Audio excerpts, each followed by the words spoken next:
Bom, olá a todos, todas e todes aí que estão nos assistindo nesse momento, né? Começando aqui o seminário Mineiras FC, a mesa 1, a história do futebol feminino em Belo Horizonte. Então, estamos nós aqui para conversar um pouquinho, né? Bater um papo sobre essas mulheres aí que fizeram história por BH. Bom, quem fala aqui com vocês é a Marina Matos, né? Provavelmente conhecida de alguns e não de outros, mas eu sou psicóloga, professora e pesquisadora, né? Estou aí nos estudos do futebol já há uns 12 anos, junto com a Luísa Aguiar também, que vai me compartilhar comigo essa mediação, né, desse papo com essas outras duas mulheres também maravilhosas e queridas, que é a Lu Castro e a Aira Bonfim. E estamos aqui porque escrevemos um texto, né, que compõe um caderno aí de história de futebol de mulheres, né, para o CineFutW. E, bom, então vamos bater um pouco de conversa, bater um papo aí sobre, né, sobre as coisas que a gente pesquisou, as coisas que a gente trouxe para vocês, que elaboramos para vocês aí nesses trabalhos. Passo a bola, então, para minha querida amiga Luísa Aguiar aí se apresentar, falar um pouco também de si e desse trabalho que a trouxe aqui. E aí, Lu, tudo bem? E Marina, tudo jóia? Oi, Aira. Oi, Lu. Olá. Um prazer estar tão bem acompanhada para falar de um tema tão bacana e que tanto todas nós gostamos, né? Como a Marina falou, meu nome é Luísa Aguiar, eu sou professora de Educação Física e pesquiso futebol também há 12 anos. Há 12 anos, eu e Marina, com diferença de meses, passamos a integrar o GFUT, Grupo de Estudos sobre Futebol e Torcidas, e eu também integro o Pensando em Educação Física Escolar. E agora passo a bola, então, para uma das duas queridas aí que nos acompanham se apresentar. Lu Castro, diz aí, quem é você na noite? Nossa, estou emocionada. Eu vou começar a rir por causa do advento interior, mas ok, vamos lá, eu sou Lu Castro. A minha biografia é bem rapidinha, eu sou jornalista, curiosa, boca suja e encrenqueira, por causa do futebol, e mais especificamente por causa do futebol de mulheres. Eu estou trabalhando com futebol feminino desde 2006, 2007, mais ou menos, né, buscando dar visibilidade, né, para as mulheres do futebol. E não estou atuando mais no jornalismo, mas, em compensação, estou enfiada em pesquisa, né? E está sendo bem legal, e estou bem contente de estar aqui, trocando essa ideia com vocês, matando meio que a saudade, porque a gente se viu, né, Marina e Lu, foi no seminário, né, que já tem tempo, e estou louca para revê-las todas, para a gente falar de futebol, que é o que une a gente, né, e tomar cervejinha e se abraçar. Vamos aguardar que seja rápido isso. Muito bom. E aí eu passo para a Aira. É uma honra receber a bola aí, ó, passado pelas três. Eu sou a Aira Bonfim, a minha trajetória como pesquisadora já tem aí mais de 10 anos, mas no futebol desde 2011, quando eu passei a integrar uma equipe de implantação do Centro de Referência do Futebol Brasileiro no Museu do Futebol em São Paulo, aqui no estádio do Pacaembu. Desde então, eu me tornei uma pesquisadora técnica dentro de uma instituição museológica dedicada à história do futebol no nosso país. Então, por si só, já é um desafio infinito. E, mais recentemente, a gente se debruçou sobre a história das mulheres e esse episódio me ensejou uma pesquisa de mestrado. Então, recentemente já me tornei mestre em História, olhando aí para a história da mulherada, que no fundo, são as nossas próprias histórias. E é isso, gente. Bora! Bom, então vamos começar esse papo aí, né? Dos textos que a gente escreveu especificamente, né, para o CineFutW, para o caderno, bom, a Aira, a Luísa e eu, a gente teve um olhar mais histórico sobre as mulheres dentro de campo, né? E a Lu contribuiu aí com essa experiência boa dela como jornalista já há bastante tempo, né? acompanhando essas mulheres aí e falando um pouco também do que é ser jornalista, né, dessas jornalistas que estão acompanhando essas mulheres. Então, para a gente começar um pouco a falar sobre essa história, Aira, eu acho que você podia começar falando um pouquinho, né, sobre essas primeiras experiências que a gente tem aí em Belo Horizonte e no restante do Brasil, né, coisas que você andou levantando, catalogando, descobrindo, escarafunchando por aí. Conta um pouco pra gente. Porque... Suando.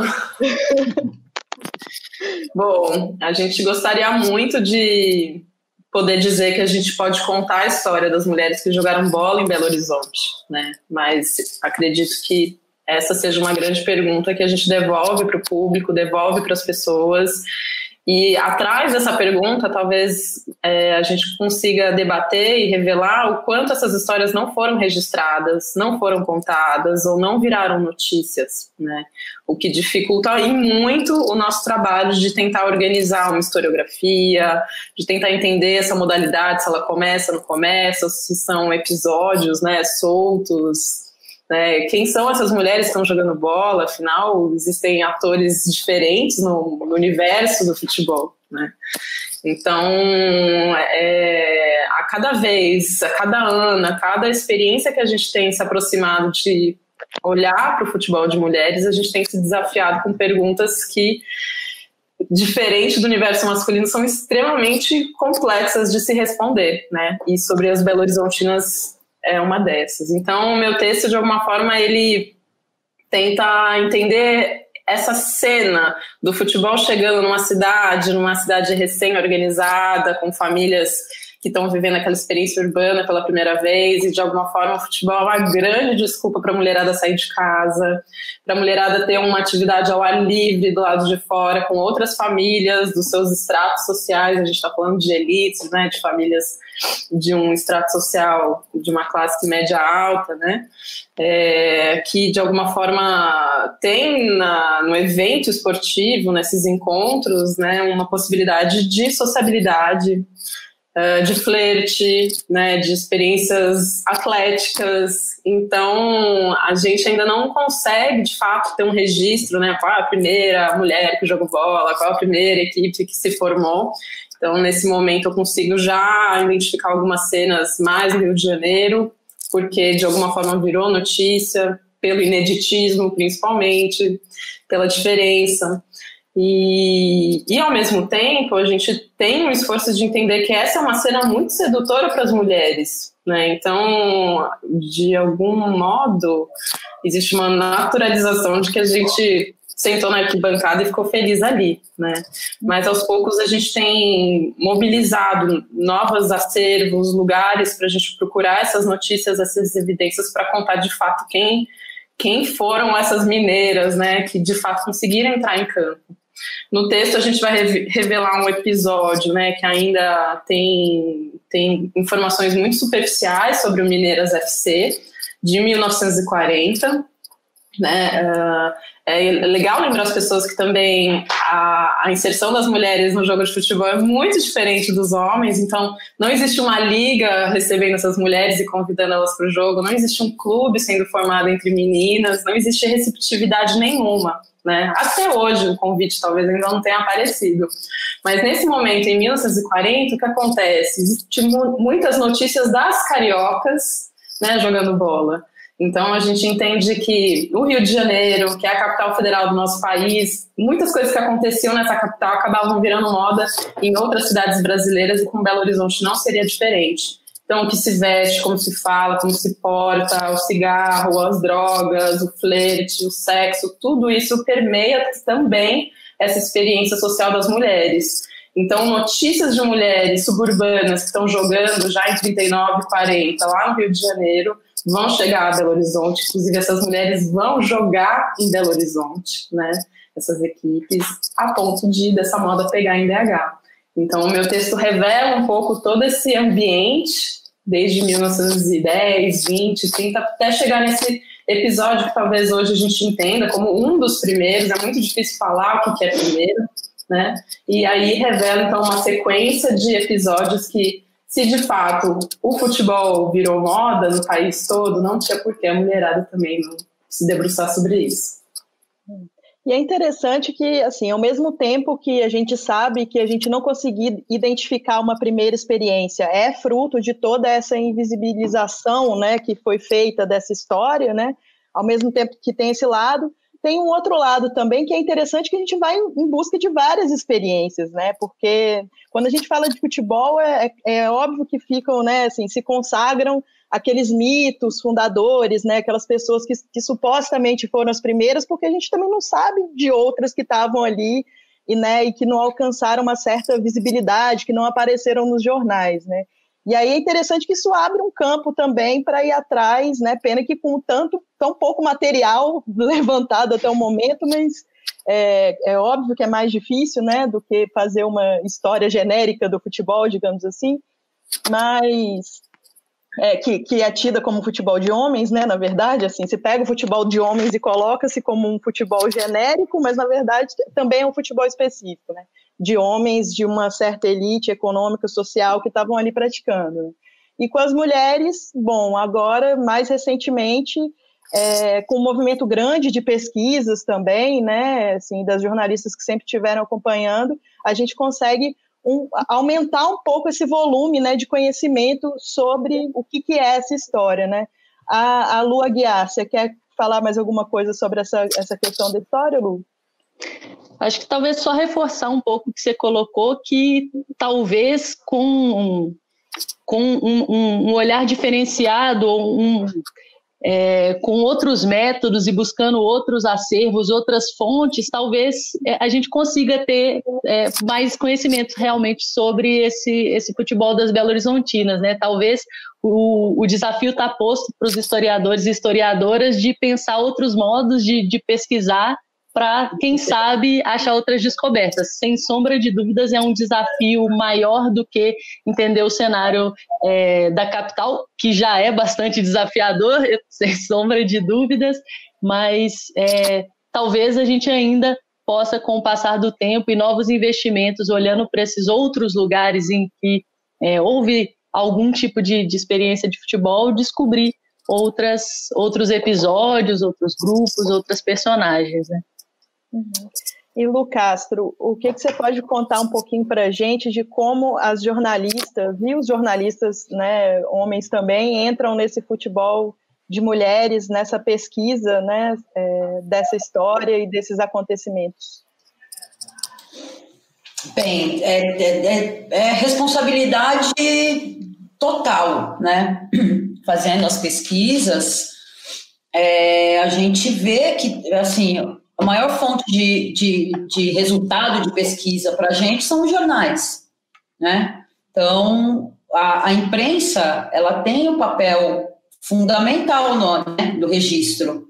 Hoje a gente tem um pouco mais de uns anos para cá, mais registro, também em razão da tecnologia, né? Eu acredito que a internet seja a grande responsável, né, para a gente ter tanto material. Mas se você volta um pouco mais no tempo, que você tem o jornal, que você tem a rádio e a TV depois de determinado tempo, o que sobra para a gente para fazer essa pesquisa, né, desse tempo aí para trás, é o jornal impresso, né? Então, e isso deixa muito evidente a responsabilidade do jornalista, da jornalista, né, do jornalismo esportivo, em registrar essa história, né? Tudo bem que hoje a gente tem outras ferramentas, é tudo muito mais dinâmico, que também corre um risco, que nem a gente já tinha falado, né, de ter um problema de registro, de ter da veracidade, da clareza, né, da informação, em nome de uma rapidez, de uma agilidade na comunicação, né? Então, tudo tem que ser sempre muito bem, que a gente fala no jornalismo, ser apurado. Mas a responsabilidade do jornalismo nesse registro e que serve de acervo depois é total, né? E eu acho que hoje em dia, com a profusão de espaços para se tomar conhecimento do futebol de mulheres e tudo mais, a gente tem mais chance de chegar em quem teve contato com alguém que fez ou participou da história. né? O que dá a chance para a gente de chegar de alguma forma numa fonte, né? Então, quando você tem notícias, eu vou pegar o exemplo do Vespasiano, que falando de Minas, falei, pô, tem lá um monte de notícias e, pô, tem as irmãs do Buião jogando, né? Ah, mas será que eu encontro o Buião? Onde será que anda o Buião? Aí achei a aviação Buião, aí eu mandei e-mail, e aí ele me respondeu, e aí trocamos o telefone. Eu falei, nossa, que lindo, né? O jornal me deu a possibilidade de chegar. Mas quantas pessoas não fazem buscas hoje na internet procurando alguma coisa? Por que a gente não consegue achar mais fontes? Então, eu digo que isso é a minha esperança, tá? Porque nem tudo a gente alcança no jornal, né? Tem muita coisa que não era registrada, justamente porque o papel da mulher no futebol era aquele secundário, né? Fazendo pesquisa, eu vou falar isso pro resto da vida, culpa da Aira. Estou eu pegando jornais lá de 1918, 1917, e você tem os perfis de torcedoras. Eles colocam lá fotinhas, a senhorinha, torcedora do Palestra Itália, torcedora do América, torcedora do Fluminense. Eles registram a torcedora. E então a gente estava lá, né? A mulherada estava lá. A gente só precisa já um jeito de aparecer uma neta, um neto, falar, olha, era minha avó. Então a rede também possibilita da gente ampliar essas imagens, essas informações, para tentar chegar numa fonte mais próxima, né? Então é muita responsabilidade. Aí é que eu falo, a gente tem que ter sempre muita responsabilidade para escrever e para falar, né? E sempre lembrando quem são as protagonistas. O jornalista não é o protagonista do rolê.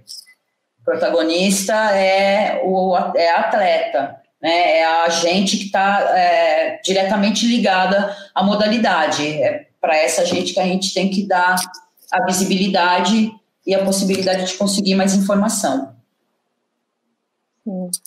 E aí, aqui em Belo Horizonte, né, a gente acaba que tem alguns casos que já ficaram mais famosos, como esse do Vespasiano, que a Lu citou, né, também das mulheres do Araguari, que eu acho que são muito lembradas também, mas fora isso tem muita coisa que a gente ainda tem que ir atrás, né, tem que descobrir, como a Lu falou, uma neta, alguém que possa contar a história dessas mulheres sobre um outro olhar também, né? Porque é isso também, às vezes a gente vai catalogando muitas coisas pelo olhar do jornal, mas existem outros olhares sobre essas histórias que podem estar por aí, né? E que são interessantes também da gente olhar, né? Isso é... E aí, falando pelo processo meu e da Luísa, né, não sei se você quer contar um pouco como que foi para a gente essa questão de ir um pouco atrás dessas histórias fora desses marcos, né, já um pouquinho conhecidos, né? Fala aí um pouquinho sobre, se quiser. Eu ia até complementar essa questão da Araguari, que se relaciona um pouco com o que a Lu mencionou da função ali dos jornalistas, das jornalistas, de documentar as coisas, e no caso do Araguari, por vezes até de exercer um papel de pesquisador, efetivamente, porque ao buscar informações do Araguari, a gente se deparou por vezes com mais informações vindas de reportagens de jornalistas que foram lá, conversaram com aquelas atletas, ex-atletas, registraram aquelas memórias do que propriamente num artigo acadêmico que se prestou a fazer esse papel. Então, o jornalista, por vezes, transita, né, nessa função e contribui muito para disseminar esse conhecimento, produzir efetivamente e disseminar. E a gente, para além dessa busca por meio desses registros em jornais, a gente também recorreu muito a perfis de Facebook, a Twitter, a Instagram, então fazendo uso dessa rede das tecnologias atuais, mas sempre com aquele quê de desconfiança, porque é um espaço onde não há um registro de fonte, de onde aquela informação veio, ela é confiável ou não é, há uma checagem. Então a gente tem um pouco desse problema quando a gente trabalha com com essas fontes, e talvez fosse legal até ouvir da Lu e da Aira um pouco como é que elas dialogam com isso também. E outro meio que a gente utilizou foi de conversar com as próprias atletas, o que facilitou muito pelo fato de que há uma acessibilidade que é totalmente diferente daquela que a gente encontra com o futebol masculino. Se eu for tentar conversar com qualquer jogador, e não precisa nem falar daqueles que passaram pela seleção, se eu for falar com um jogador do América, que é um time com todo respeito ao América, eu vou ter uma dificuldade enorme, 1000 barreiras para poder chegar até ele. Quando, por exemplo, quando é Emily Lima, ex-treinadora da seleção brasileira, uma treinadora super importante, quando ela foi demitida da seleção, a gente conseguiu o telefone dela para ela dar uma entrevista para um programa de rádio universitário do qual eu e a Marina participamos. Então é outro nível de acesso a essas pessoas e de interesse de compartilhar aquilo que elas pensam sobre a modalidade. A gente pode contribuir, acho que é uma experiência que eu tenho, inclusive, dividida com a Lu Castro, porque em 2015, quando a gente fez o projeto Visibilidade para o Futebol Feminino, também no Museu do Futebol, ali é o primeiro momento que a gente se depara com a dificuldade de entender, né, esse tempo, né, do futebol feminino, de quando que a gente está falando, de onde, de que mulheres. É nesse momento que a gente, para além das pesquisas acadêmicas que estavam já em crescimento, né, com temas muito particulares, específicos, a gente notava, por exemplo, que a gente tinha muita dificuldade de reunir, por exemplo, fotos, e no caso do masculino, pensando numa seleção brasileira, né, uma foto posada de Olimpíadas, esses mesmos critérios, né, curatoriais que a gente ia usar, a gente não conseguia contemplar no feminino, né. E então, quando você adotava as mesmas posturas de pesquisa que se adotava ao masculino, por exemplo, vou numa agência de imagens, né, uma Get Image, que é a agência internacional que deveria fazer um registro de tudo, pelo menos tudo que é recente, a gente está podendo falar futebol feminino, Olimpíadas, na década de 90, a gente entende que todo esse preconceito, toda essa dificuldade, esse apagamento, inclusive se respalda nessas fontes de registros. Então, essa mesma relação de contato com as jogadoras, a gente também teve para produzir acervos imagéticos. Então, era a coleção de fotos de uma jogadora ou de uma narradora, um recorte de jornal, ou um registro, uma pesquisa que ela mesma fez, qualquer coisa, né, qualquer vestígio da existência dela e presença dela no futebol, além de se tornar acessível, né, ela compartilhar e ter juntado essa história por ela mesma, ela tinha muito desejo que esse material fosse compartilhado, ela tinha muita facilidade de querer contar a sua história, de participar de um evento público, né, de estar ali disponível, né, a despeito de toda relação, às vezes, né, dificultosa que tem, né, porque, enfim, nem todo mundo lida muito bem com o passado, um passado que nunca foi valorizado, né. Sobre outro aspecto, né, quando eu olho para essas fontes de jornais, aí eu já tenho outra dificuldade, porque as minhas fontes estão mortas, não tenho para quem ligar, não tenho nenhum e-mail para mandar, também ninguém para encher o meu saco. Eu passo a ter um material muito rico, eu passo a ficar muito surpresa, porque é a mesma fonte que a maioria de todos os pesquisadores nesses últimos anos, 20, 30 anos passaram, percorreram. E nessas mesmas fontes, onde se construiu a história do futebol masculino, estava a história do feminino, sempre esteve lá. O Jornal dos Esportes não é uma fonte inédita, não é uma fonte escrita por mulheres, para mulheres. E aí o para mulheres é muito legal, porque no meu entendimento, né, desse futebol, desse universo também, para eles, por eles, eu me surpreendo com algumas fontes que, de fato, tinham uma identidade construída com essas mulheres, né? Apesar de seus preconceitos, de alguns lugares sociais já estabelecidos na década de 20, 30, é olhar para o Jornal dos Esportes, que quando ele faz os concursos, né? Então, o Jornal dos Esportes tinha uma pequena área do jornal que você recortava e escrevia para o seu clube predileto, o seu atleta mais carinhoso. E já na década de 30, em 37, por exemplo, você tem uma presença de mais de 60 mil mulheres consumindo esse jornal e mandando esses cupons. Ou seja, existe ali um consumo esportivo que, por vezes, ele passa muito desapercebido, né?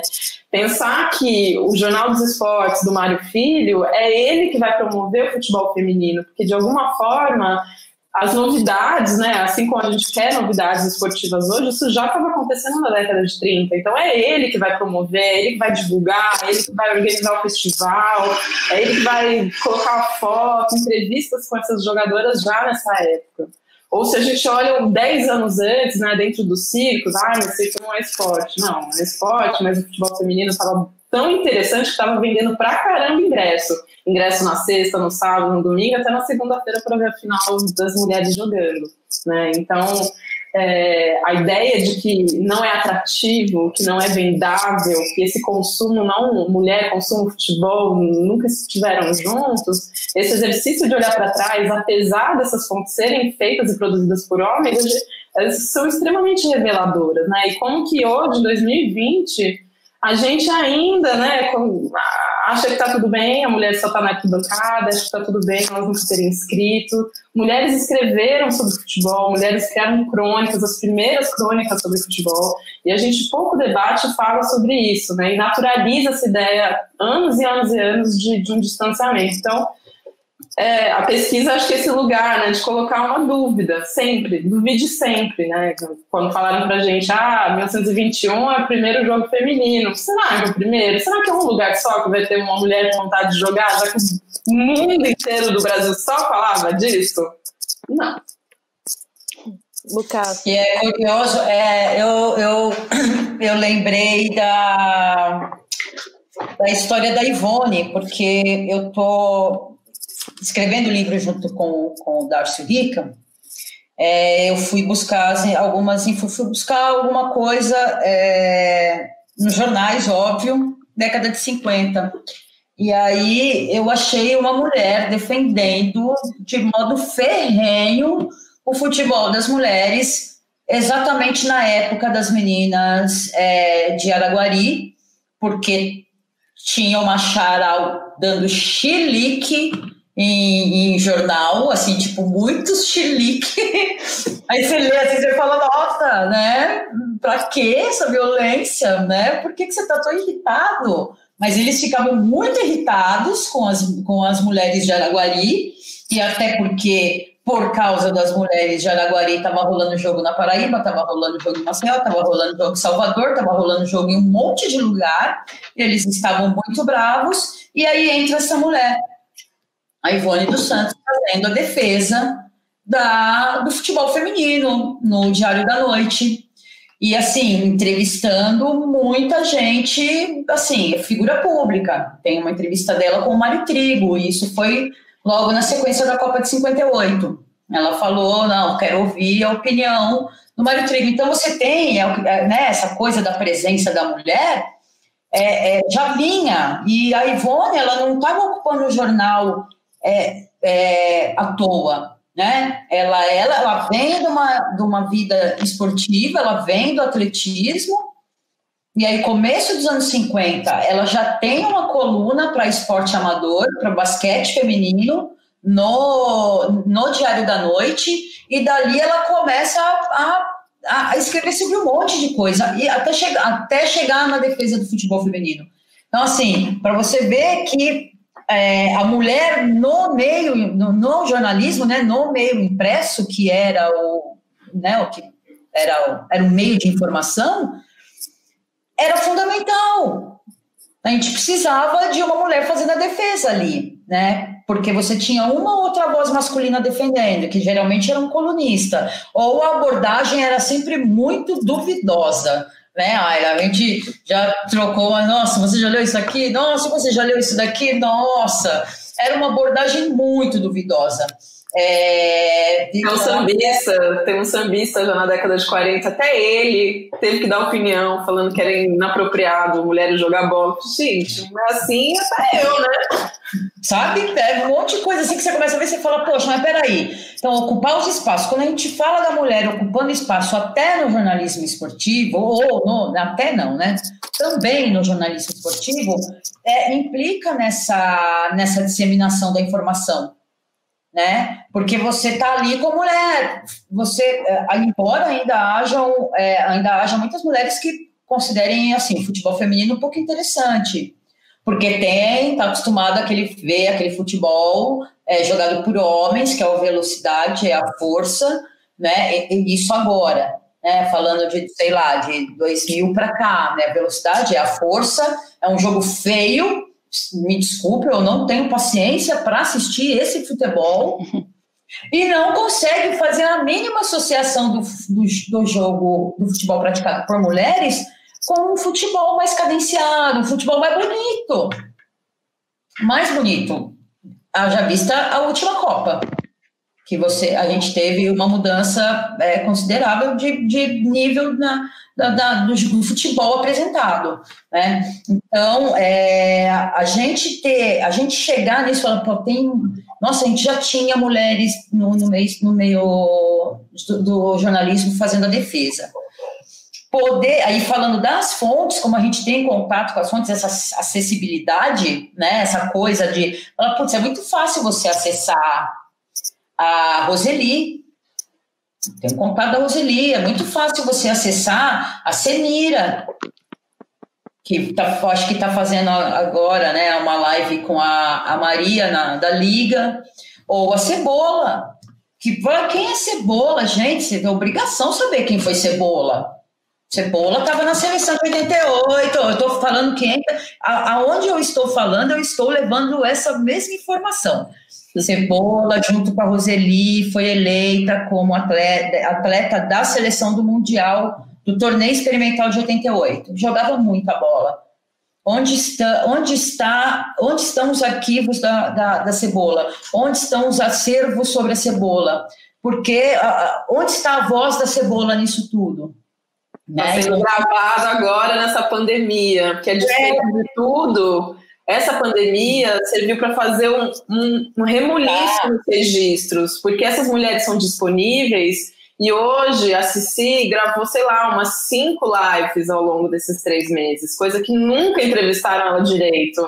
Então, sim, a gente está tendo assim, algo muito inédito dessas mulheres pioneiras estarem conversando, tendo, né, essa narrativa, esses inícios do futebol delas, a década de 90, 2000, sendo gravados, né? Então, diferente do masculino, né? Os masculinos estão sendo entrevistados ali pelos canais esportivos, tal, estão tentando ali ter uma presença nesse tempo pandêmico, enquanto que o feminino está fazendo essa ocupação da memória. Então, isso é muito interessante e contemporâneo, né? A gente daqui a algum tempo vai ter que olhar para essas fontes e reavaliar o que aconteceu nesse período de 2020.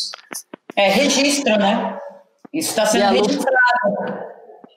A Lu falou desse papel ali da Ivone, de outras mulheres pressionando, e a sensação é que a gente continua precisando, de fato, de mais mulheres ocupando o jornalismo, ocupando federações, ocupando cargos de comando, espaços de poder e visibilidade, para, de fato, as coisas mudarem, né? A sensação é que se a gente não tomar os espaços, o espaço não vai ser dado de bandeja, né? Nunca. E há um argumento recorrente, né, que assim, eu fiquei pensando em 2 coisas enquanto vocês falavam. Uma é de um certo argumento recorrente quando a gente questiona a não presença das mulheres em certos espaços.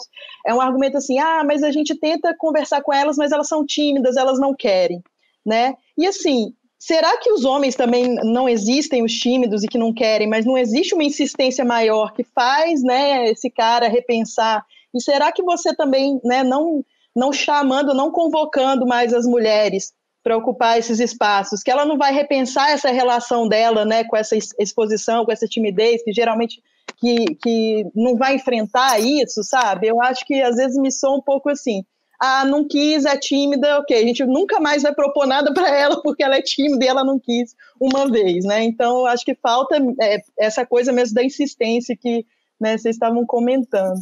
E outra coisa também que eu reparo... E só te interrompendo um pouquinho, Marina, desculpa, e ouso dizer que algumas dessas mulheres tão importantes para a história do nosso futebol devem questionar a sua própria importância. Uhum. Eu já escutei algumas histórias de situações desse tipo, de falar, poxa, eu quero escrever sobre você, vamos fazer um livro, eu quero fazer uma entrevista, isso, mas eu, sim, como não você, né? Como demorou tanto para sua importância ser reconhecida? Né? Talvez a Aira e a Lu possam até dizer mais sobre isso do que eu, mas eu noto um pouco esse questionamento de uma importância que devia estar mais do que evidente, reconhecida e já valorizada há bastante tempo.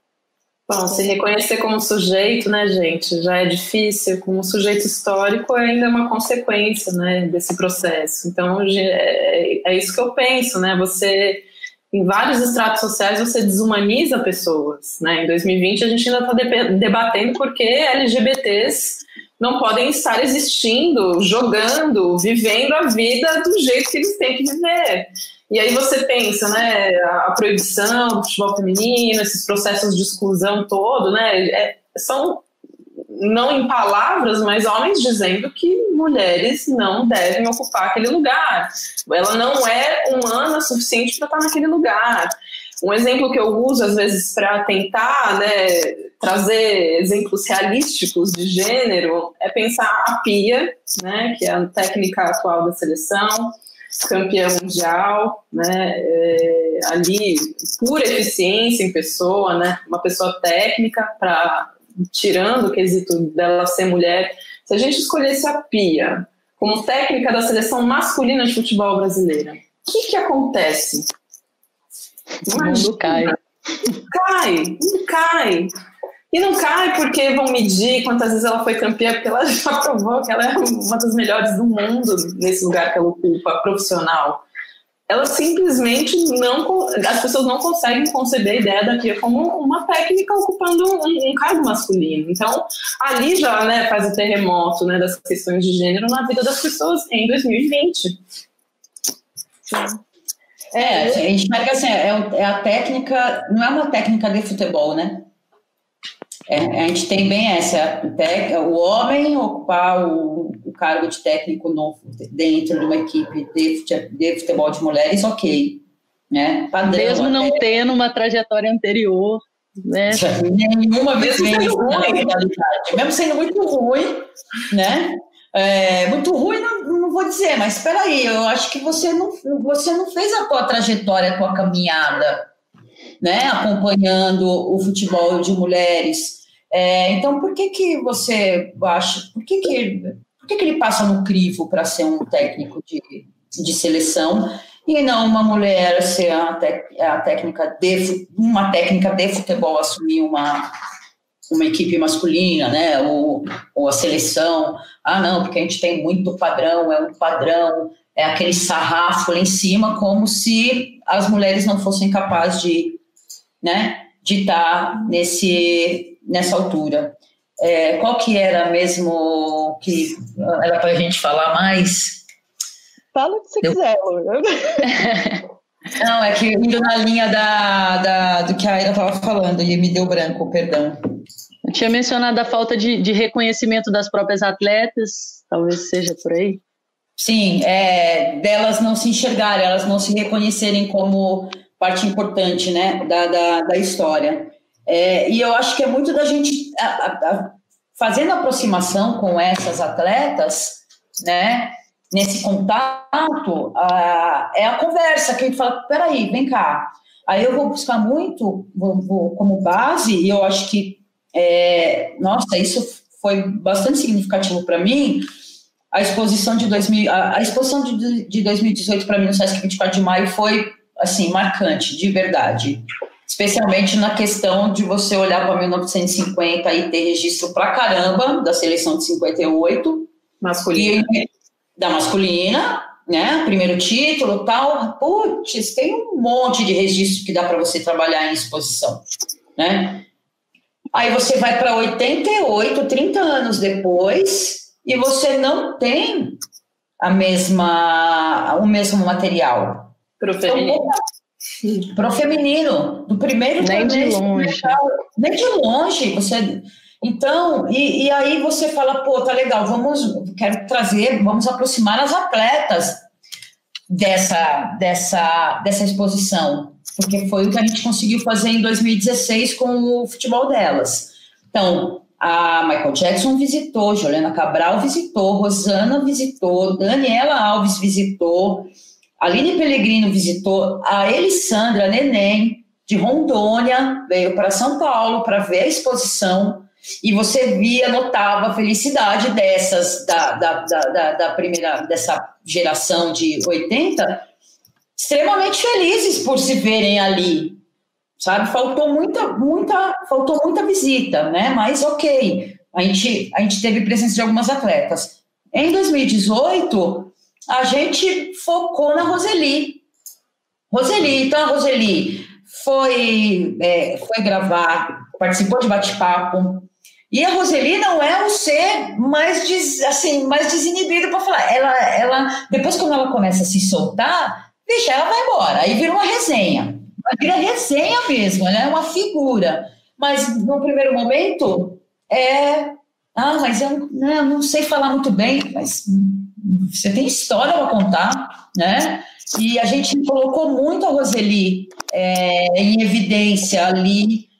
O Sesc demandou bastante, assim, vamos gravar, a TV vem aqui, vai fazer uma matéria, Roseli, você pode vir, sabe? E aí você começa a colocar, a atleta começa a ganhar mais segurança para falar, né? Então, nesse lugar, a importância dela. Importância. Uhum. E isso vai muito de jornalista mala, tá? Tipo, aí vem um pouco dessa coisa do jornalista, né? Dar uma cutucada e falar, não, você é importante, como não? Como não? E isso é papel do jornalista também. Dentro de um contexto que fala assim, você sabe de quem que é essa história? Porque eu sempre, quando fui produzir alguma coisa, eu pesquisava. É fundamental você pesquisar para você produzir qualquer material, para site, para jornal, para TV, para qualquer coisa, você tem que pesquisar, pesquisa. Também para não sair reafirmando certas coisas que viram verdades aí sem ser, né? Então é fundamental essa... senão a galera replica muito fácil, né, Marina? Muito fácil. Demais. E o segundo ponto que eu ia colocar da importância dessa insistência mesmo, né? Porque é isso. Não é trazer uma vez à tona, tudo bem, agora a gente já entrevistou a Roseli lá, beleza, passou, entendeu? Nunca mais. Não, a questão não é essa, né? Porque eu fico lembrando muito que eu ouço também muito um discurso de que com essa onda da arenização, né, vamos chamar assim mais genericamente, de que as mulheres agora estão indo ao estádio, né, assim, olhando um pouco para o lado da torcedora. Não, porque agora as mulheres... Falei, gente, o tanto de registro, até visual mesmo, em filme, em documentário, que você vê as arquibancadas lá repletas de mulheres, e assim, o tanto que se tenta apagar, né, isso que está aí, falando, não, antes não existia, agora isso, né, o que possibilita as mulheres irem ao estádio é a higienização dele, né, então por isso que não é questão de trazer uma vez a história à tona e depois, né, deixar os ânimos baixar. É um trabalho mesmo de formiguinha e insistência. Repetição. Quem fala, a gente tem que sempre repetir determinadas coisas. A gente tem que sempre estar falando. E a conversa entre a gente, na rede social, em conversa que está sendo gravada, sabe, você está trocando ideia com uma outra pessoa que é totalmente alheia ao assunto que a gente gosta, mas a pessoa quer tomar esse conhecimento, a gente contar, né? É porque quando a gente começa a falar, eu começo a falar, a bolinha do zóio brilha assim, aí eu já não, né? A pessoa fala, nossa, você gosta do que você faz? Eu falo, eu adoro o que eu faço, né? E é isso, e também a gente passa as informações, né? A gente passa o gosto ou a procura pela informação correta dessa maneira. Sim, os desafios, né, de reinventar a própria pesquisa, né, eu e a Lu, a gente, como ela já revelou para o mundo, a gente tem tesão, essa palavra, mexendo na hemeroteca em jornais ali do início do século XX, a gente realmente fica pirando no WhatsApp, debatendo, né, mas ainda assim, tipo, a hemeroteca não é o limite do nosso universo de pesquisa, né, ela é só uma parede, né, então com essa parede a gente tem que repensar quais os outros caminhos que a gente se defronta para olhar para o que não está contemplado na hemeroteca, né? E a gente pode pensar assim, todas as cidades menores, todas as publicações que não estão contempladas lá, outras coleções de acervos, né, que às vezes não está na categoria de jornal, né, mas que porventura vai explicar um pouco do contexto dessa história. Então, eram, por exemplo, as páginas de notícias policiais que estavam revelando ali as ligas sendo desmontadas, né, no acervo circense, que eu vou encontrar fotos em alta resolução de mulheres jogando bola. Mesmo que a biblioteca conte muito pouco sobre Belo Horizonte, a gente tem a coleção da biblioteca da UFMG, o arquivo público da cidade de Belo Horizonte, o Museu Histórico Abílio Barreto. Então são fotografias assim, muito raras, por vezes passam desapercebidas, porque não era a jogadora principal, ou ninguém estava olhando de fato a torcida com esse critério, com esse olhar que a gente tem, mas que é uma imagem, por exemplo, que o nosso catálogo vai apresentar, né? E aí você vê essa imagem dessa mulher torcedora e fala, gente, não tem nada de tranquilidade, docilidade, feminilidade nesse sentido de doçura transmitido no corpo, na alma dessas mulheres, né? Então ajuda a gente a entender, né, de que mulher é essa que a gente está pensando e falando, naturalizando esses anos todos, né? Por que a gente não é sujeito histórico dessa história? Por que eu tenho que falar futebol feminino, a história do futebol? Se ele interrompeu homens negros, mestiços, trabalhadores, etc., a gente só foi mais um grupo também que foi interrompido nessa experiência, né? Então, que raios é isso que acontece? Luísa Aguiar, quer fazer alguma pergunta? Não só talvez endossando um pouco o que a Aira falou dessa necessidade de explorar um pouco esses tantos outros espaços, né? Acho que os nossos textos mostram que assim, há inúmeras lacunas que estão aí, bolas quicando para alguém chegar e chutar, né? É uma provocação, quem sabe, para a gente mesmo, para outras tantas pessoas podem aí estar assistindo.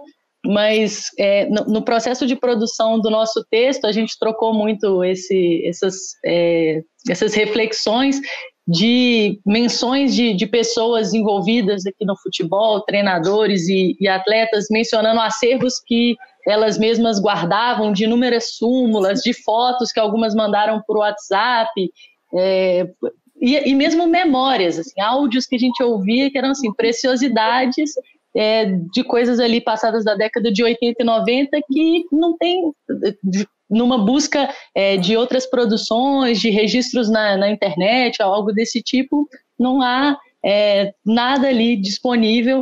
Enfim, bolas quicando para a gente tentar sistematizar mesmo e conhecer um pouco mais dessa realidade local nossa do futebol.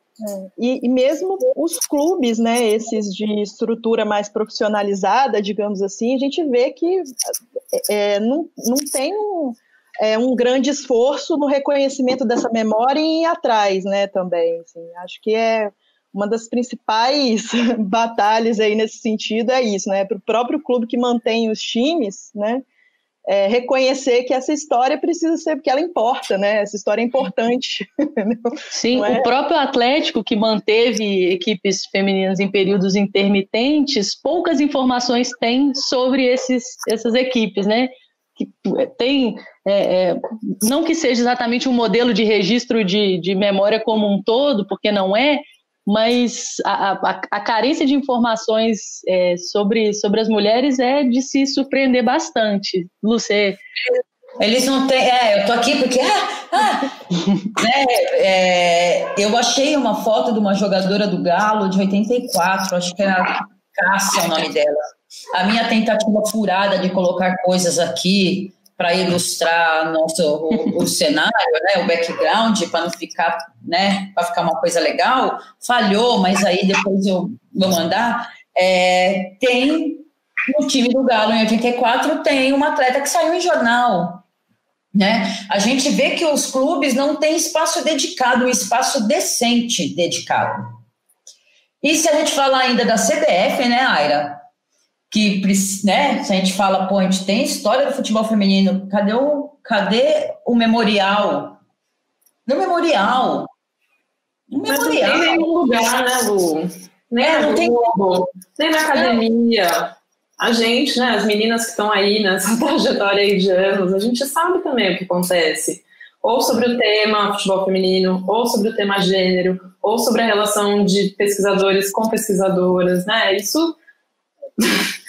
tá ali, né? Acho que o tempo inteiro a gente tá lá fazendo o nosso trabalho, muito bem feito, inclusive, né, para aparecer, para discutir, para ocupar esses espaços, para falar que a gente é humana. No fundo é isso que a gente fala, gente, essas pessoas também jogaram bola, vamos considerar por que elas não estão nos registros oficiais desses clubes? Até hoje, até na década de 90, até em 20, em 30, por que tá tudo bem não considerar essas moças dentro desse memorial desse clube? E a própria federação também... Desculpa, a própria federação também falha muito nisso, né? Agora eu não vou lembrar o ano exato, talvez a Marina tenha uma memória melhor que a minha, mas a Federação Mineira tem informações do Campeonato Mineiro a partir de um ano bastante recente, e mesmo assim não são informações nem exatamente completas sobre as edições, né, do Campeonato Mineiro. 2014, é vergonhoso. Bom, as federações são sistemas de coronéis, né, gente? Então, assim, não só na questão do gênero, nas questões, enfim, estratos sociais e tantas outras, né? Infelizmente, é um modelo muito perverso, né, de representação, de decisões, de poder desse futebol. Inclusive, às vezes eu não gosto de ver essa separação na história do futebol, ao mesmo tempo desejo imensamente uma liga separada, que a gente pudesse desenvolver, de fato, um projeto, né, de categoria onde essa independência fosse refletida de forma um futebol mais sustentável, mais transparente, de cunho militante, inclusive, né, pensando que, poxa, se foram essas feministas que têm levantado super a bola, né, dessa seleção brasileira feminina, né, do desenvolvimento e da visibilidade desse futebol no Brasil, né, não só nesses últimos anos, né, mas se a gente olha desde a década de 70, né, tem muitos movimentos de mulheres que estão carregando e desenvolvendo essas modalidades, tirando da ilegalidade, né, estava na hora desse futebol de fato se transformar num futebol feminista, como a gente já vê em exemplos na Argentina, como a gente vê na facilidade dessas mulheres estarem se assumindo, falando, discutindo temas tão caros à sociedade, né, não mais no futebol, né, pensar o racismo lá dentro, quando a Ludmilla está ali debatendo porque ela está na Espanha e não consegue entrar no supermercado sem policial, ou quando a Cristiane vai à tona falar, né, da companheira dela e pensar que ela ainda sente medo de andar na rua. Então isso é uma evolução que, quando a gente compara as duas ligas, fala, gente, vamos separar, então fica aí do jeitinho de vocês, com essas corrupções todas, a gente segue aqui nosso caminho, já que vocês não quiseram nunca jogar a bola com a gente, então a gente segue, ué. Isso é sonho, gente, isso é sonho, é muito sonho, tipo, não precisamos, queremos que seja igual, olhando para o futebol espetaculoso, com salários que são uma fábula, né, com todo esse entorno que o jogador pega lá, assessoria de imprensa, bota aquela galera, robozinho respondendo, sabe, foninho. Velho, nenhuma paciência para esse futebol, e eu acho que nem precisamos dele, né? E esse engajamento que a Aira está falando, a coisa deu uma piorada de final, assim, de uns anos para cá, até para se usar o termo feminista, que é muito problema ser feminista, sabe? É muito problema. Não, eu não posso tomar determinadas assim, porque isso é mal visto. E virou meio que um padrão. E é luta, né, velho? Então é a luta para a gente falar, olha, o negócio é o seguinte, você está em campo, nós estamos ocupando mais espaços, ainda que com alguma dificuldade, mas porque teve uma luta feminista e continua a luta feminista, né? Para gente, para manter os direitos, conquistar outros direitos. Então, é uma conversa que a gente tem que ser muito de base. Eu entendo sempre como a base. Você pegar alguém que já está muito bem estabelecida, né, numa situação, eu não vou agora mexer com isso, porque vou perder meus privilégios. Não vou. Não preciso... eu não preciso fazer barulho nenhum mais, porque está muito de boa a minha vida. Agora, você pega uma menina da Sub-11, da Sub-13, e começa a trocar uma ideia. Vem cá, você sabe quem foi essa mulher aqui? Você sabe quem foi essa mulher aqui? Você sabe por que você está jogando bola aí? Sabe por que você está tendo a oportunidade de jogar bola a pampa, né, legal, sem, né? Porque, olha, esta mulher aqui, ela brigou lá atrás, vem aqui, você precisa conhecer a história dela. E é o fortalecimento da história. E, às vezes, você pega... Isso tem que ser antes dos 11, tá? Antes dos 11. Porque se você pega a galerinha 15, 16, 17, 18 anos, já é uma geração que está começando a ser trabalhada para, tipo assim, não me interessa. É o empreendedorismo de si, né? É isso, eu tenho que trabalhar o meu projeto e aí se perde essa dimensão do coletivo, né? Que para existir o seu projeto, né, muita coisa teve que existir antes, muita coisa tem que existir simultaneamente. Então, nenhuma importância para a história. Nenhuma importância. É complicado. Mais até do que não se importar, é um reforço de que se você se incomodar e se meter com esse tipo de reivindicação e de assunto, você vai prejudicar esse projeto individual. Sim. Infelizmente, essa geração atual tem, né, o espelho no masculino e no masculino que está projetado para um mercado, né, de capital, onde eles têm valor, eles têm tempo de trabalho e infelizmente, gente, se esse desejo de igualdade, de equiparidade é olhar para o masculino, a gente não caminha, né? Então, eu lembro quando a Marta, né, faz toda aquela performance de apontar para a chuteira, né, e colocar isso com a voz dela, com a imagem dela, e ao mesmo tempo quando os repórteres perguntam para ela, mas exatamente do que você está pedindo de igualdade, ela tem muita dificuldade de responder. Que a igualdade é ganhar igual o Neymar, ou igualdade é você, de fato, pensar melhorias que toda essa cadeia chamada futebol feminino, que se deseja profissionalizar, seja de fato tratado com humanidade, com qualidade, com profissionalismo. E isso não significa ganhar igual o Neymar, por exemplo. Significa atender uma rede coletiva, é você distribuir esse poder, né?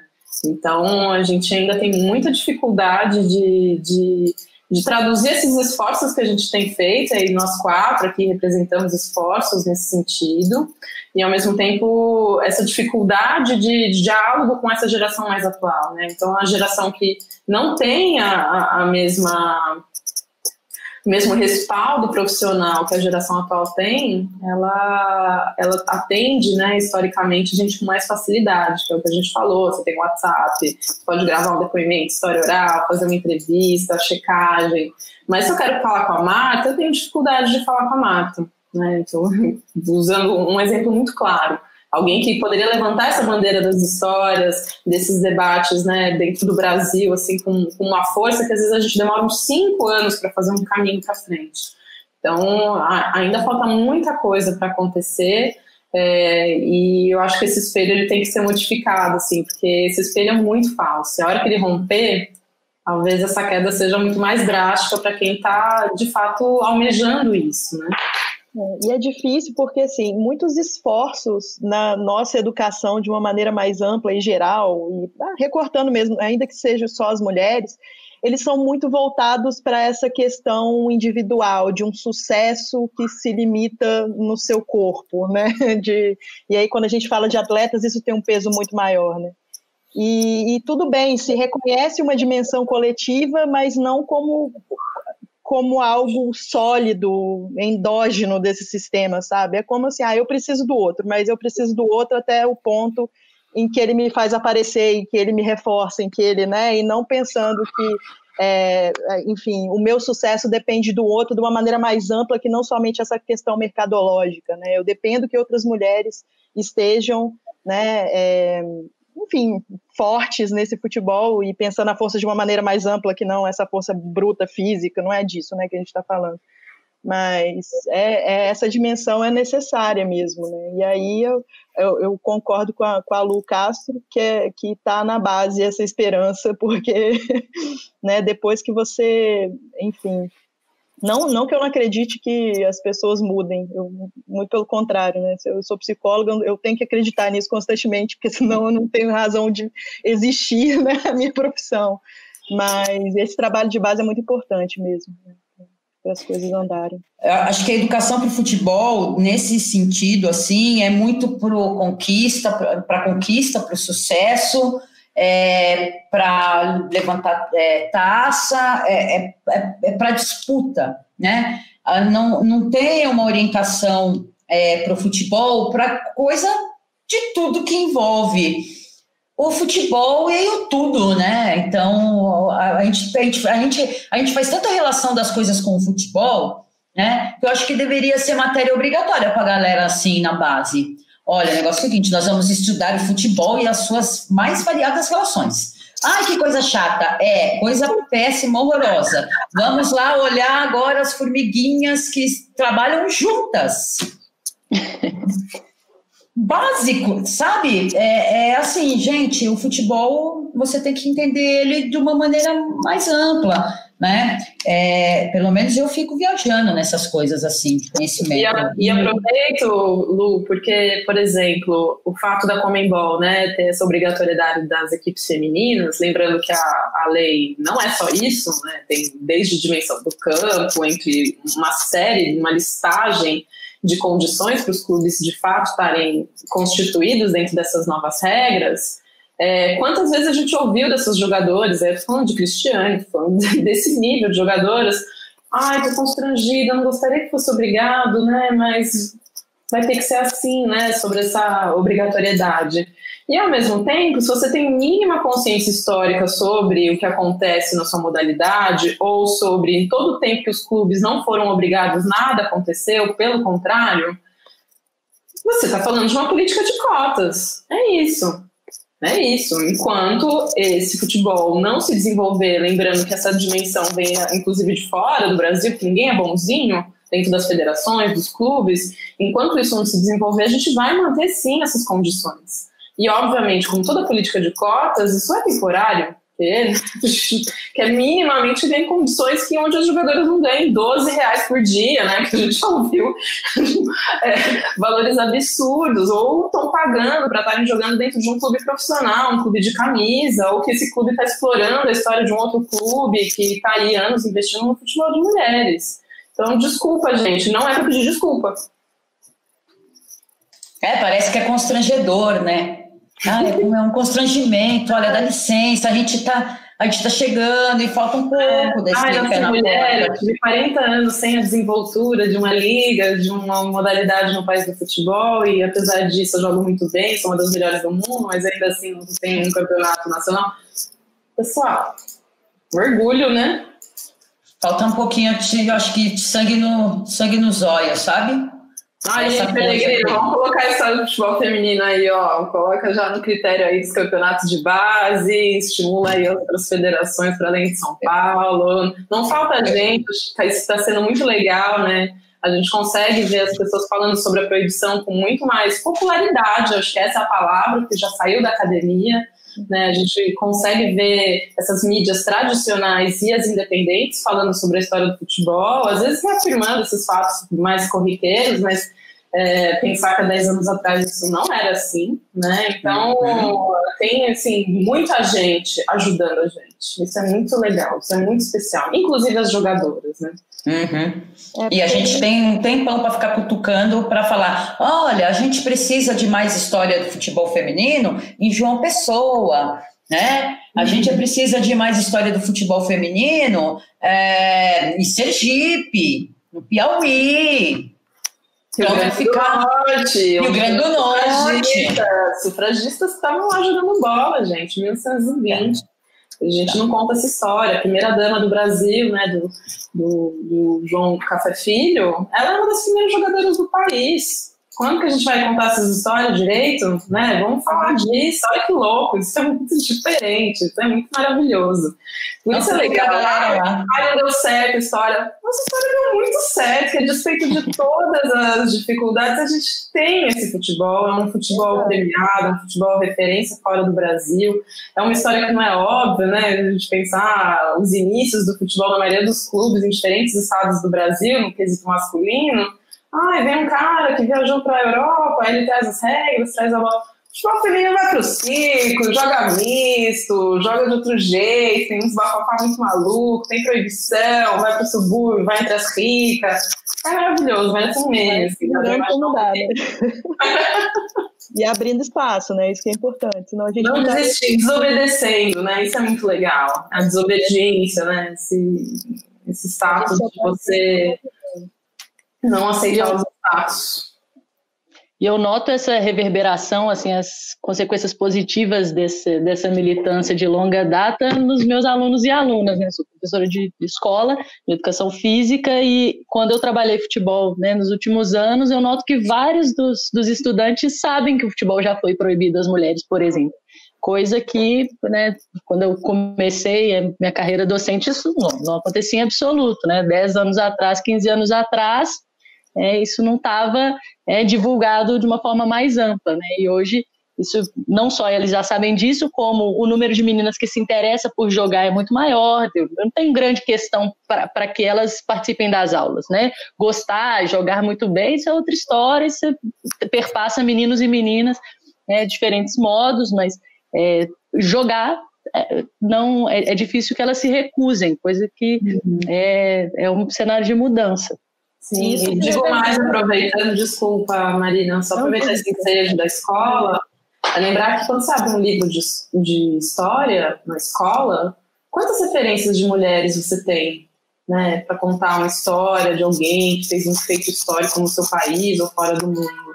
E a despeito de todos esses apagamentos que existiram, sim, muitas mulheres muito fodas, a gente já consegue ter no futebol uma das primeiras experiências onde você conta uma história social de brasileiros, né? Você tem ali, aconteceu isso e depois aconteceu aquilo, né? Se você fazer exemplos em outras áreas de conhecimento, quase ninguém consegue contar uma história, ou de uma cientista, ou de uma professora que foi muito foda, ou das próprias sufragistas aqui no Brasil, né? A gente mesmo na academia ainda tem muita dificuldade de ter essa organização histórica, mas as crianças, os adolescentes hoje têm se apropriado, como a Lu contou, assim, isso é muito legal. E o museu, né, essas outras experiências de instituições de memória têm sido muito importantes nesse sentido. A televisão transmitindo futebol tem sido importante nisso. As redes sociais nem se fala, né, que ela implode, né, então você segue jogadoras hoje, você tem hashtags onde você acompanha esse futebol, então é muito, muito legal acompanhar isso, para quem faz um comparativo de 10 anos atrás e era uma cena completamente outra, né, desértica, algo que eu diga, né, estava chegando, carpinando ali o terreno. Mas, gente, você tinha registros, mas é muito óbvio que era assim, Olimpíada, pá, registro, né? Você tem essa coisa muito concentrada com poucas pessoas, os registros, né? Você não tem a coisa massificada, né? Eu gosto de dizer que eu entrei com o sangue nos olhos para ajudar a visibilizar e tendo a internet como aliada, velho. A internet foi o pá, porque se eu pegasse um mote, futebol feminino, não, eu falo de futebol feminino, minha especialidade é futebol feminino, vou lá na Globo, vou lá no Sport TV, vou lá, olha, você não ia rolar, simples assim. Como jornalista, o futebol feminino me deu muita coisa boa. Nossa, não posso nem reclamar. Mas ocupar espaços, vamos dizer, da mídia tradicional pro feminino, há 10 anos atrás, sem chance. Tipo assim, eu só falo de futebol feminino. Né? Não que eu não falasse do outro futebol, mas A minha, né? A gente tem tanta história para contar, nossa, que legal. Ah, mas a gente não trabalha, né? A gente não fala de futebol feminino. Então, foi assim, tipo, bora, vamos falar. Porque a internet permitiu. Nesse aspecto, a tecnologia foi, aliadona mesmo, viu? Sim. E abordagens interdisciplinares, né, Lu? Pensar que a cultura acolheu muito o esporte, o futebol feminino, né? Então, pensar que por esses meandros culturais a gente consegue falar de história, a gente consegue acessar públicos para além de quem gosta de futebol, que sempre fala isso, não gosto de futebol, né? E isso já perdia muitas mulheres, sabe? Então a gente tem hoje outras estratégias, né, de chegar, você tem os documentários que de alguma forma trazem o futebol, mas não é só sobre futebol, a gente não está falando de técnica, a gente não está falando só de mulheres que jogam, a gente está falando de mulheres que estão vivendo esse esporte em épocas diferentes, perspectivas diferentes, e a gente inclusive ocupa esse lugar, porque a gente somos nós profissionais do futebol, do esporte, né? A gente ganha a nossa vida com isso, talvez a gente dedica tempo, energia com isso, a gente se expõe publicamente através disso. Então, de alguma forma, a gente nesse momento está falando de um festival de cinema dedicado a pensar a história das mulheres, e não necessariamente a gente está falando sobre uma exibição de um jogo onde os circuitos tradicionais vão estar focados no momento que essa exibição foi para o ar, né? Então isso é muito legal, é a cultura fazendo o que ela faz, né? Que é tirando a gente do lugar, isso é muito bom, muito bom. E tem produção de audiovisual, produção de livro, produção científica, TCC tem, né? Trabalho de mestrado, tem um monte de coisa. As próprias exposições, revista. Faltando um teatro aí, vou começar a pensar em alguma coisa nesse sentido. Já tem. Pensando nisso, meninas, também eu estava ouvindo vocês falarem aqui, lembrando também do quanto essas iniciativas independentes, né, de grupos ou de jornalistas, aquilo que a Lu fazia sozinha lá, né, assim, que a internet ajudou tanto, quanto isso não ajuda outros grupos a baterem nessa tecla também, né, fazerem essa cobertura do futebol feminino, de um jeito que é longe do que se esperaria do ideal, mas estão lá, né, estão marcando presença, e com essa presença marcam também um certo olhar de que, olha, esse jeito que está sendo feito não está legal, sabe?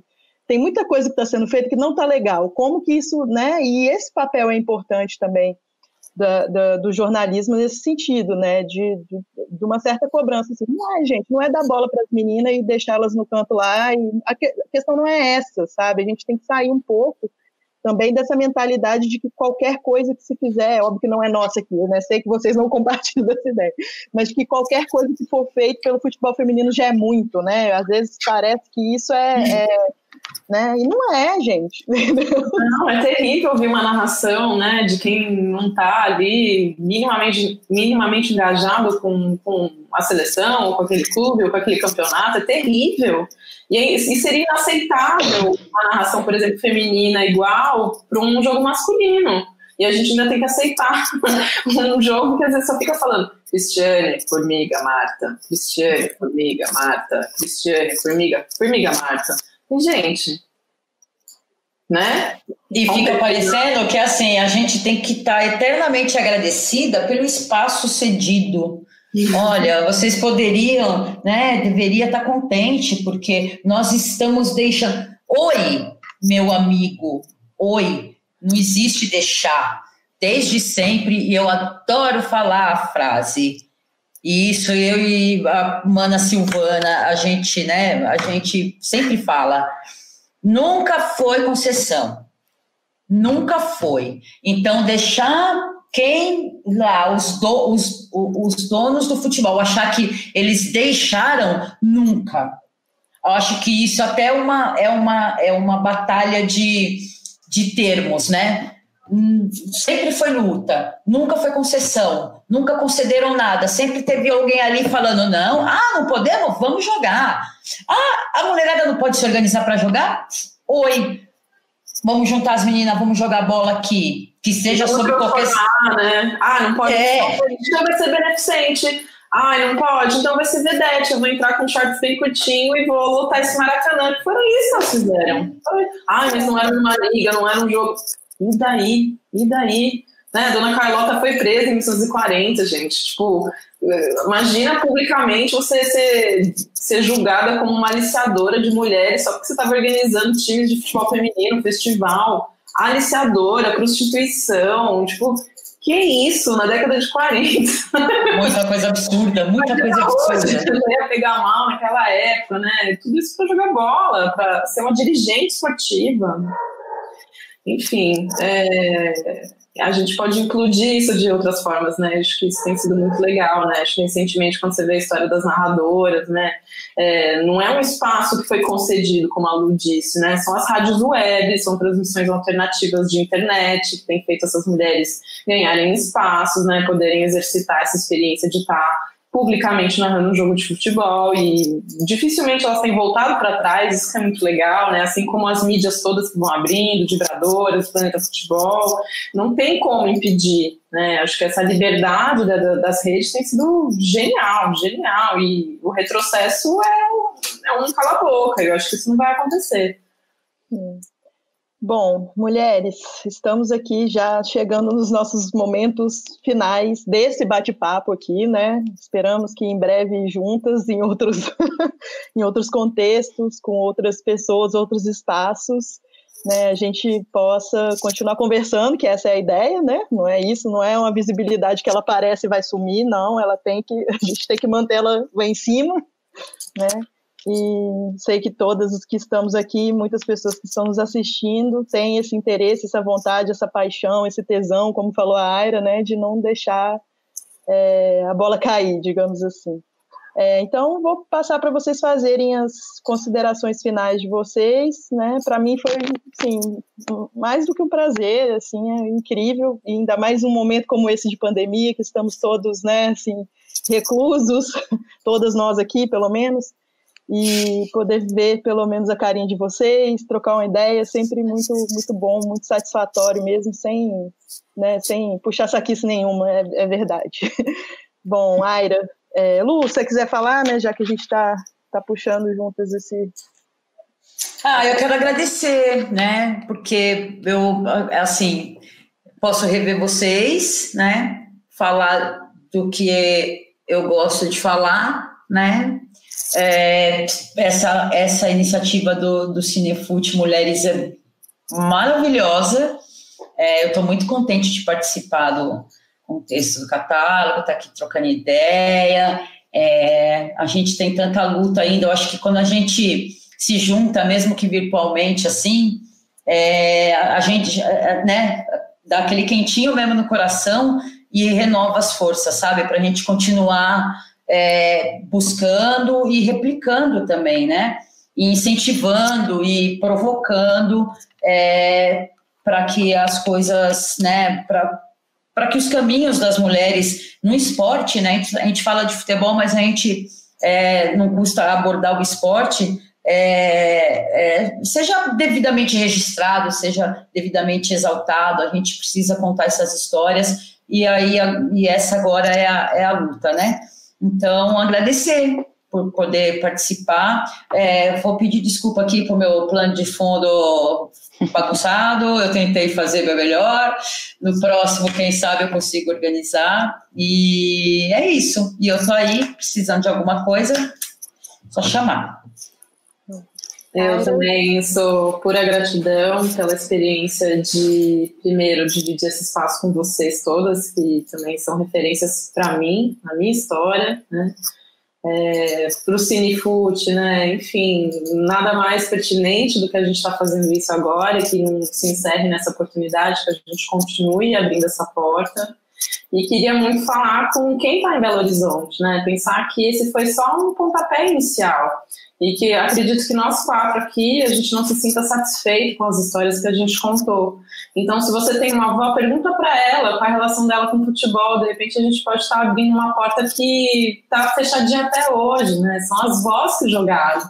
As avós um dia foram crianças, foram meninas, as avós transaram. Então, a gente precisa desconstruir essas imagens, né? Que a gente constrói em cima de mulheres. Então, pergunte para elas, ou de repente se na sua cidade tem uma publicação antiga que foi preservada, será que não tem futebol de mulheres acontecendo ali? Procura a gente está acessível, ajuda a gente a construir uma bíblia com esse pequeno catálogo que a gente está hoje oferecendo para o público, né? Porque história tem. Se esse futebol de fato contagiou as pessoas do Brasil inteiro, não tem porque as mulheres de Belo Horizonte ou das Minas Gerais não estarem contagiadas com o esporte que até hoje, gente, dá sentido para as nossas vidas, né? Então... A Saira foi perfeito. A fala da Aira me lembrou quando eu morei em Porto Alegre, um aluno me procurou dizendo que a avó dele jogava futebol no interior do Rio Grande do Sul e tal. Era falecida, uma pena, ela não pôde contar um pouco por si mesma, mas foi legal ouvir pelo neto aí dessa lembrança que ela compartilhava com a família, o que é muito legal, né? Então, deixando meu abraço aí, um agradecimento de estar com vocês, também é uma honra dividir esse espaço, esse tempo, que a próxima seja numa mesa juntas ali, fazendo uma resenha também, com uma cerveja, poder papear aglomerada, vai ser muito bom. Agradecer a Marina aí pela condução mais até, eu acabei deixando você brilhar aí, então muito obrigada pela mediação, e obrigada ao Cinefute Mulheres por oferecer esse espaço para a gente compartilhar isso e reforçar a mensagem da Aira, né? Vamos fuçar um pouquinho mais, vamos pesquisar, vamos assistir, vamos valorizar e procurar saber mais sobre vamos apoiar mulheres em qualquer lugar. Vamos militar mais aí. Sejam curiosos, cavuquem, a gente vai encontrar mais. Certamente. Então, um abraço aí, muito obrigada. Então, um abraço, gente. Espero que essa conversa tenha animado vocês aí também, né? Agradecer aí quem está nos bastidores com a gente, né? A Débora, a Dani e a Vanessa, né? Porque sem elas a gente também não estaria tendo esse momento tão maravilhoso aqui agora. Então, é isso. Espero que vocês tenham gostado. Até mais.